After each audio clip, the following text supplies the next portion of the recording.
नमस्कार और स्वागत है। आज तारीख है शुक्रवार 5 दिसंबर 2025।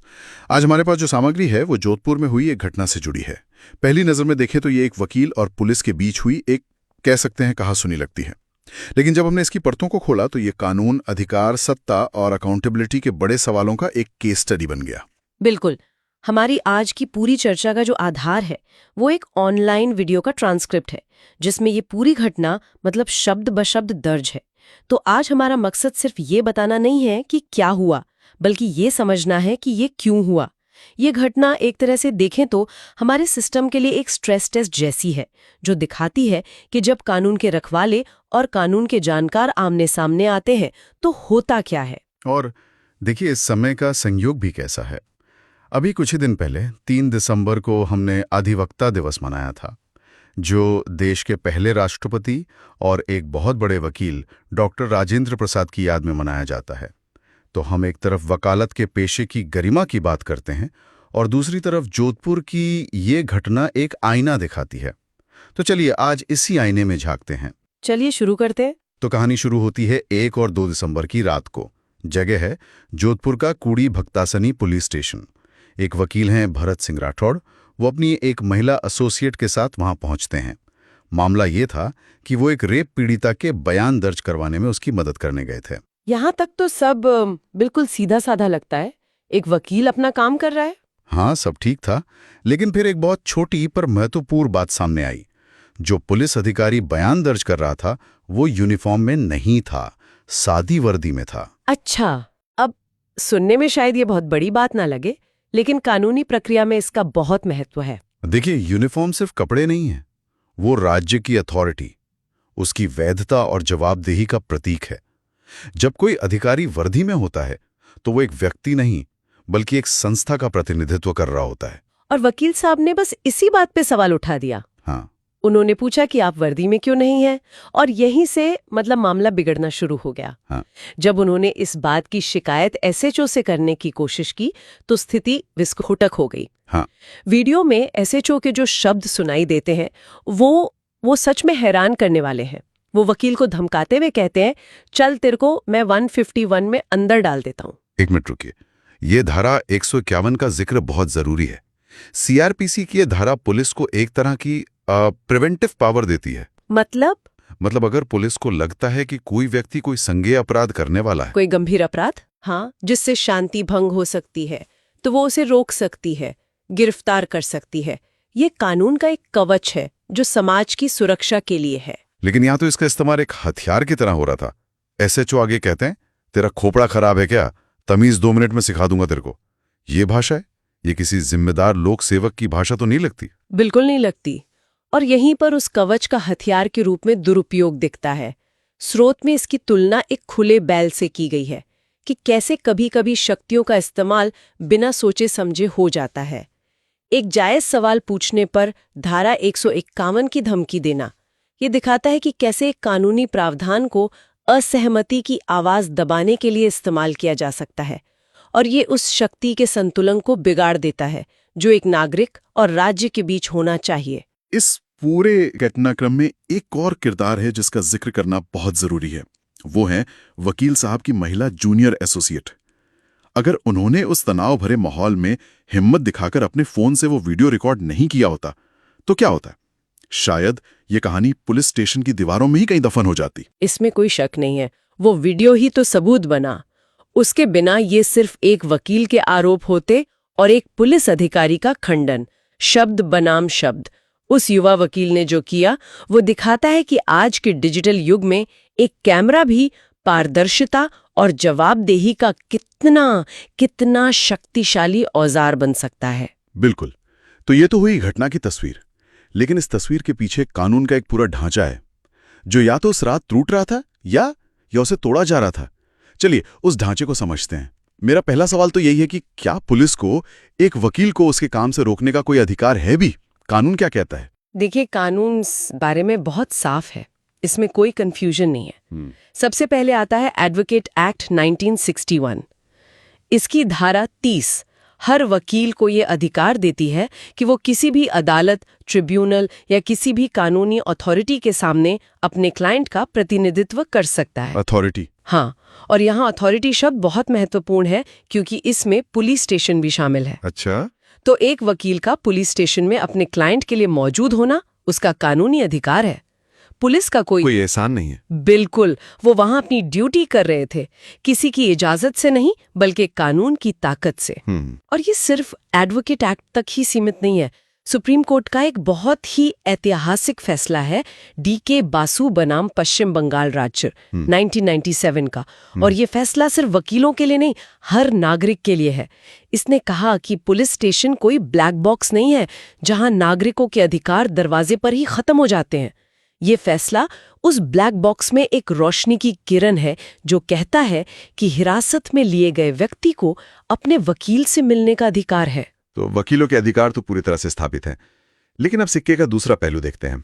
SHO साहब वीडियो रिकॉर्डिंग पर भड़क रहे थे, थाने में वीडियो बना रहे हो।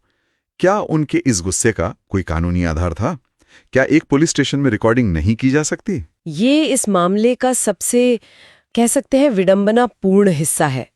SHO की ये आपत्ति के ठीक उलट हमारे देश की सर्वोच्च अदालत का एक बहुत ही स्पष्ट और सख्त निर्देश है। 2020 में परमवीर सिंह सैनी बनाम बलजीत सिंह के मामले में सुप्रीम कोर्ट ने एक क्रांतिकारी फैसला दिया था। एक मिनट, मतलब सुप्रीम कोर्ट खुद इस मुद्दे पर बोल चुका है? ये तो पूरी कहानी बदल देता है। क्या कहा था कोर्ट ने? कोर्ट ने देश के हर एक पुलिस स्टेशन में, हर राज्य और केंद्र शासित प्रदेश में ऑडियो रिकॉर्डिंग के साथ CCTV कैमरे लगाना अनिवार्य कर दिया था। हर पुलिस स्टेशन में? हाँ, और सिर्फ गेट पर नहीं, हर पूछताछ कक्ष में, हर लॉकअप में, हर कॉरिडोर में, हर उस जगह पर जहां नागरिक और पुलिस का संपर्क होता है। मकसद साफ था, पुलिस की कार्यप्रणाली में पारदर्शिता लाना और हिरासत में होने वाली हिंसा को रोकना। तो ये तो सीधा सीधा विरोधाभास हो गया। मतलब सुप्रीम कोर्ट कह रहा है कि थानों के हर कोने की रिकॉर्डिंग होनी चाहिए और यहाँ SHO साहब एक नागरिक की रिकॉर्डिंग पर उसे गिरफ्तार करने की धमकी दे रहे हैं। ये तो सुप्रीम कोर्ट के आदेश की सीधी अवहेलना है। यही तो इस मामले की जड़ है। ये सिर्फ एक गलत व्यवहार का मामला नहीं, ये कानून की उपेक्षा का मामला है। और स्रोत में इस बात का भी जिक्र है कि ये एक आम बहाना बन गया है। अक्सर पुलिस स्टेशनों में कैमरा या तो खराब होते हैं या नेटवर्क की समस्या होती है या वो बंद होते हैं। तो जब सिस्टम खुद पारदर्शिता लाने के लिए बनाया गया हो और उसी सिस्टम के लोग पारदर्शिता से बचें, तो ये एक गंभीर समस्या है। ये सब सुनकर तो लगता है कि मामला बहुत गंभीर था। तो क्या इस वीडियो के सामने आने के बाद कुछ हुआ, या ये भी सोशल मीडिया पर कुछ दिन ट्रेंड करके गायब हो गया? नहीं, इस बार ऐसा नहीं हुआ। मामला दबा नहीं, बल्कि इसने काफी तूल पकड़ा। वकीलों का जो संगठन है बार काउंसिल ऑफ इंडिया, उसने तुरंत इसका संज्ञान लिया और उन्होंने सीधे राजस्थान के मुख्यमंत्री, DGP और पुलिस कमिश्नर को पत्र लिखा, सख्त कार्रवाई की मांग की। अच्छा, यानी पूरा कानूनी समुदाय अपने सदस्य के समर्थन में खड़ा हो गया। हाँ, और मामला सिर्फ चिट्ठी पत्री तक नहीं रहा, इसे राजस्थान हाईकोर्ट में भी ले जाया गया और हाईकोर्ट ने मामले की गंभीरता को समझते हुए जोधपुर के वरिष्ठ पुलिस अधिकारियों को व्यक्तिगत रूप से अदालत में पेश होने का आदेश दिया। और जब मामला इतने ऊंचे स्तर पर पहुंचता है तो फिर कार्रवाई होना तय हो जाता है। और उसका जमीनी नतीजा क्या निकला? कुछ हुआ? नतीजा ये हुआ कि आरोपी SHO को तुरंत निलंबित कर दिया गया और उसके खिलाफ विभागीय जांच शुरू कर दी गई। सिर्फ SHO ही नहीं, वीडियो में जो दूसरे पुलिसकर्मी वकील साहब को जबरन पकड़ कर ले जा रहे थे, उनके खिलाफ भी कार्रवाई की गई। ये एक साफ संदेश था कि वर्दी पहनकर कानून को हाथ में नहीं लिया जा सकता। ये कार्रवाई जरूरी थी, लेकिन क्या एक SHO का सस्पेंशन उस गहरी मानसिकता को बदल सकता है? स्रोत में एक बहुत चिंताजनक बात कही गई है कि युवा वकील अक्सर सॉफ्ट टारगेट होते हैं। ये एक कड़वी लेकिन जमीनी हकीकत है। कई बार व्यवस्था में बैठे लोगों को लगता है कि युवा और अनुभवहीन वकीलों को आसानी से डराया धमकाया जा सकता है। उन्हें लगता है कि इनके पास न अनुभव है न कोई बड़ी पहुंच, इसीलिए ये घटना और भी महत्वपूर्ण हो जाती है। ये दिखाती है कि अगर आपके पास कानून का सही ज्ञान और हिम्मत है तो आप गलत के खिलाफ आवाज उठा सकते हैं, चाहे आप कितने भी युवा क्यों ना हो। इसी से जुड़ी एक और बात स्रोत में है। 2 तरह की वकालत का जिक्र है, एक नॉलेज वाली एडवोकेसी और दूसरी दौड़ने भागने वाली एडवोकेसी। ये क्या है, इसे थोड़ा समझाइए। देखिए, दौड़ने भागने वाली वकालत वो है जहां एक जूनियर वकील बस फाइलें एक कोर्ट से दूसरे कोर्ट ले जाता है, तारीखें लेता है, मतलब प्रक्रियात्मक कामों में ही उलझा रहता है।